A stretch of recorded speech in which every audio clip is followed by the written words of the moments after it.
Hello friends, Eli Hibbett here with the Pwn Your Homework Physics Series podcast. If you're looking to prepare, review, or gain an added edge or point of view about topics in physics, then look no further. Tune in each week to unlock your understanding of the physical world surrounding us. And now let's dive right in. Alright, how is everybody feeling today? I am your host, Eli Hibbett, with this week's edition of the Pwn Your Homework Physics Series podcast, episode number 15, entitled 11 Test Tips to Pwn Any Exam. I am fired up. It's a beautiful day here in Long Island, very sunny. I got my solar panels installed, so I am very excited about that. Maybe we'll do a little side show about how that works one day. But, yeah. So I hope you're doing well. I hope you're fired up and in the zone. And we are going to get right into it. Well, a day late, I guess. But first thing I wanted to say, I made, a foolish mistake last week of saying what I was going to do the next week. I said last week we were going to do coordinate systems this week, but a little hiccup in the App Store. And I thought that since this is the week before Thanksgiving, if you're in college, definitely test week. Or the first 2 days before Thanksgiving are usually exam week. And if you're in high school, usually coming about time for test as well. So I thought a really good theme for the podcast this week would be some test-taking strategies and tips from someone who has taken more tests than he probably cares to admit and has learned a thing or two along the way. But first, let's jump into the musical clip of the week. This week is from Buckethead. Usually he does instrumental music, but this opening to his song Jump Man has some inspirational quotes which I thought might get you in the zone to be all fired up about your upcoming exam. So here we go. Musical clip of the week. Buckethead, Jump Man. I can't never stop working hard. Each day I feel I have to improve. Hard work, determination. I've got to keep pushing myself.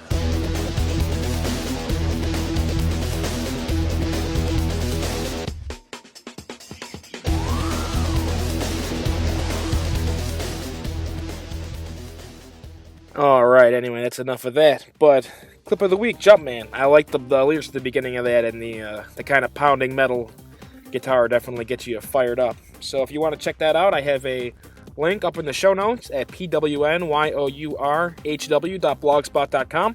That was his first real mainstream album, but yeah, Buckethead. Check him out, definitely. Phenomenal music.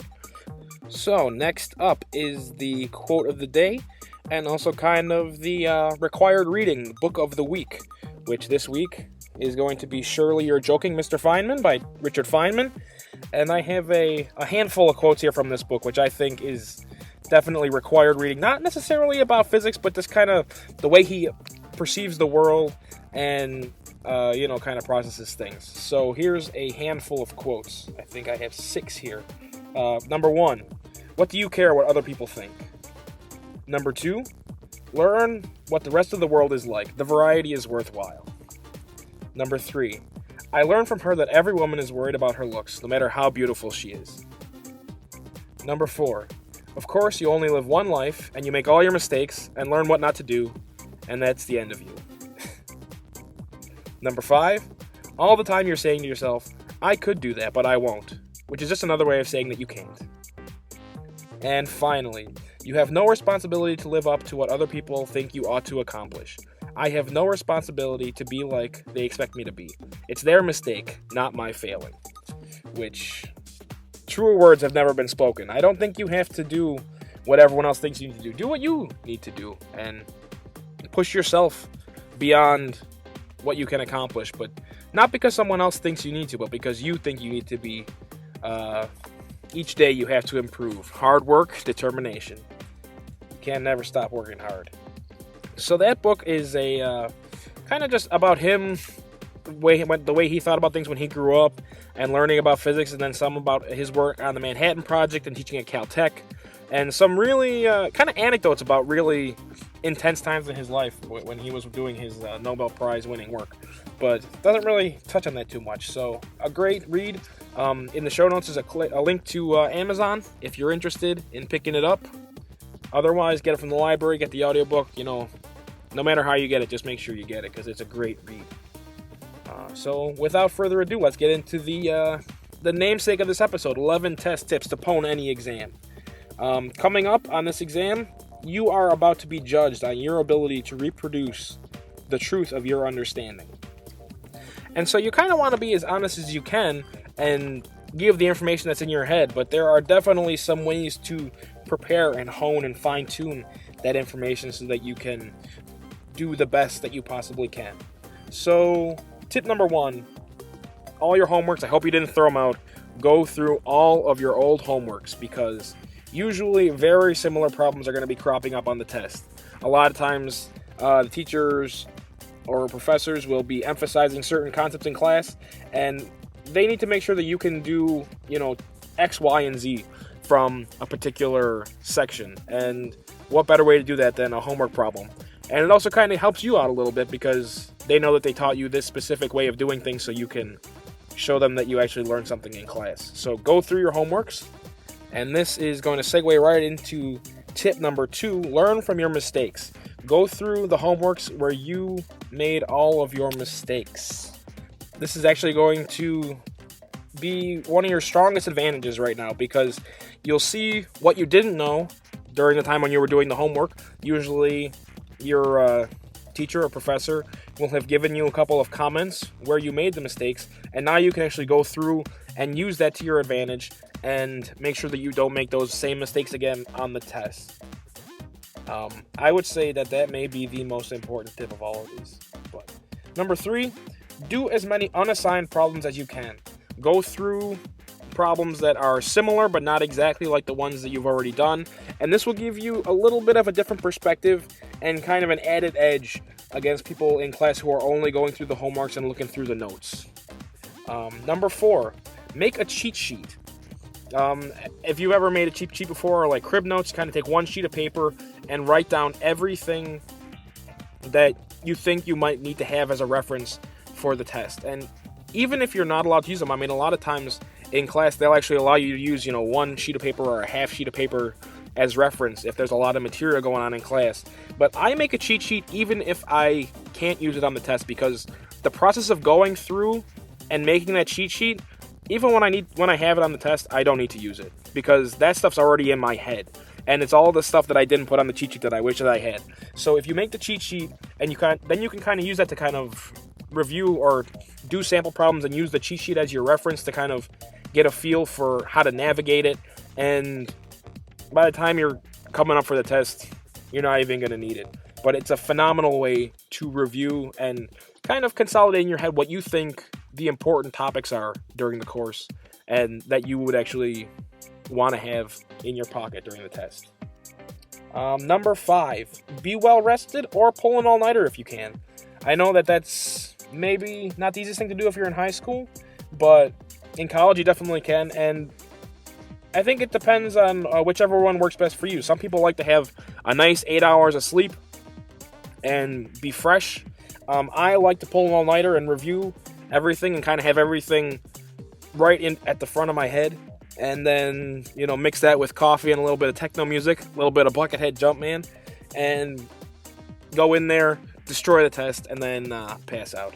So that's my approach, but it may not be the approach for you. So I would say think about which one would suit you the best, and then make sure that you have the 8 hours of sleep that you need, or go for it. But prepare in that way. Make sure you need to prepare your body, because there is a visceral aspect of the test as well. If your body is drained in a way that is suboptimal for your performance, it's going to affect your ability to take the test. So you need to make sure you know what works best for you. Kind of like the Pwn Your Homework tips, if you have the solutions manual, gloss over it. There may be a question in there that may pop up on the exam, depending on your professor. And also, I think the great part about this is you get to see a whole bunch of problems and answers in one shot. And what you can do is you don't even have to go through the problem. When you look at it, you say, oh, okay, that's how you start that problem. And it gives you this ability to have a starting point on the test that you may not normally have. I would say the hardest part of any physics problem on a test is getting started. Once you set it up, it's just a matter of doing the math at that point. It's just knowing where to start. And so if you can have as many starting points as possible in your arsenal, that is definitely going to help you. So any questions and answers, you could also do the same thing with the unassigned problems. If you just look through the problems in the book and say, okay, how would I start this? How would I start this? Just thinking about it beforehand is going to give you a big added bonus or edge during the test. Number 7, make sure you're in the zone. If you have classes beforehand, don't let that interrupt you being in the zone for your physics test, because if you're wasting the first 10-15 minutes trying to get into the zone and remember everything, everyone else is already 15 minutes ahead of you. So make sure you are in the zone. Tip number 8, take your time during the test. Rushing is not going to help you.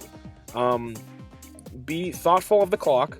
Tip number 9, be mindful of the clock, but don't rush. Make sure that you can allot your time properly, and you're going to make a lot of mistakes when you rush, especially if it's complex mathematics or mathematics that you're not necessarily comfortable with. So take your time, do it 100%, do it right. Tip number 10, write down as much as you can. Even if you don't know how to finish a problem, start it, because in this type of test, there's always partial credit.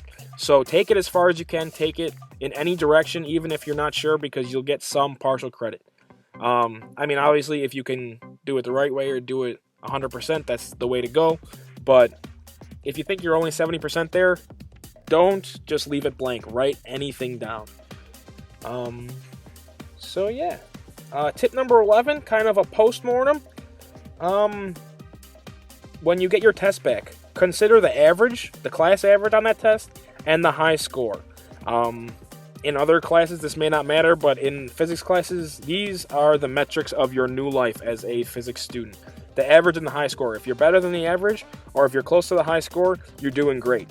If you're lower than that, you got a problem and you need to hustle for the rest of the semester now. So make sure you consider those two things, because sometimes if you got a 70 on the test, but the high score was a 70, you're doing phenomenal. If the class average was a 50 and you got a 65 and the high score is a 70, you're doing great. Even if the average in the class is a 50 and you got a 50 and the high score is, 60, 65, not bad. But, if the average is a 70, high score is a 85, and you got a 30, you know where you stand. You need to work harder, push harder on the next test, and make sure you really study that material for the final. So, yeah. Those are my 11 tips for poning your upcoming exam. Let's just go through them one more time. Number 1, go through your homeworks. 2, learn from your mistakes. 3, do as many unassigned problems as you can. Number 4, make a cheat sheet. Number 5, be rested or pull an all-nighter, whichever suits you best. Number 6, if you have the solutions manual, gloss over it. If you have problems in the book that you haven't done, gloss over those. Number 7, make sure you're in the zone mentally before you take the test.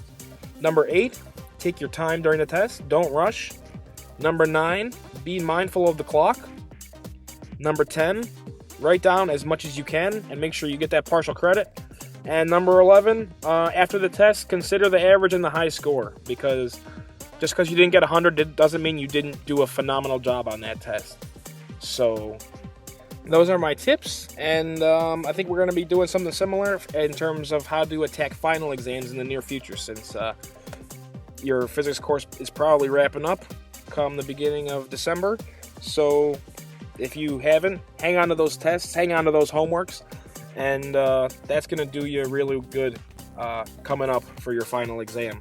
So until then, check out the blog, pwnyourhw.blogspot.com, for show notes and little more hints, tips, and tricks.